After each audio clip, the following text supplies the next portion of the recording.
오늘은 청와대가 홍종학 중소벤처기업부 장관 후보자에 대한 인사청문 경과보고서 송부를 다시 요청한 기한입니다. 하지만 여야 신경전이 이어지고 있어서 보고서 채택은 어려워 보인다는 전망이 나오고 있습니다. 국회로 가보겠습니다. 조태영 기자. 네, 국회입니다. 네, 오늘 홍종학 후보자 청문 보고서 채택 전망이 어떻습니까? 네, 결론부터 말씀드리자면 사실상 오늘 인사청문 경과보고서 채택이 되기는 조금 어려워 보입니다. 홍 후보자를 둘러싸고 여야의 입장 차이가 여전하기 때문인데요. 더불어민주당은 청문회를 통해 홍 후보자를 둘러싼 각종 의혹이 해소됐고 자질 역시 충분하다는 입장입니다. 우원식 원내대표 오전 회의에서 중소벤처기업부가 선장 없이 출범한 지 벌써 4개월이 됐다며 경제 컨트롤타워 부처를 이처럼 방치하는 건 국회의 도리가 아니라고 강조했습니다. 반면 야당은 여전히 홍 후보자는 고위공직자로 부적격하다는 입장입니다. 자유한국당뿐만 아니라 국민의당 역시 강한 반대의 뜻을 밝힌 상태인데요. 특히 지난 13일 보고서 채택 무산 뒤에 민주당이 호남 민심을 언급하며 국민의당을 비난한 것에 대해 상당히 격앙된 분위기도 읽힙니다.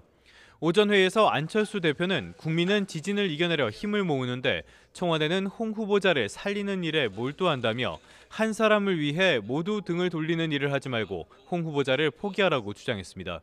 이에 따라 이르면 내일쯤 청와대가 홍 후보자를 임명하면 여야의 신경전 더욱 거세질 전망입니다.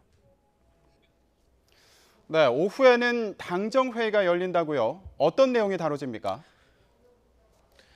네, 말씀하신 대로 오늘 오후 2시에 국회에서 당정회의가 열립니다. 이번 회의 고위공직자 비리수사처 설치를 위한 자리인데요. 박상기 법무부 장관과 조국 청와대 민정수석도 참석할 예정입니다. 특히 조국 수석이 국회를 찾는 건 새 정부가 출범한 이후 처음입니다. 공수처는 행정부 고위직이나 국회의원, 판사, 검사 같은 고위공직자의 비리를 수사하는 사정기관인데요. 문재인 대통령의 대선 공약이기도 합니다. 다만 실제 공수처가 설치되기까지는 난관이 적지 않아 보입니다. 이 공수처를 운영하기 위해서는 관련 법안을 국회에서 처리해야 하는데 이 부분에서도 여야의 입장이 확연하게 엇갈리고 있기 때문입니다.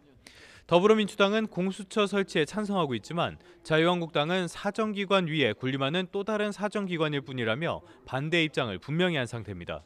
국민의당은 공수처 자체에는 대체로 찬성하고 있는데요. 다만 세부적인 내용을 두고는 여당과의 입장 차이를 보이는 모습입니다.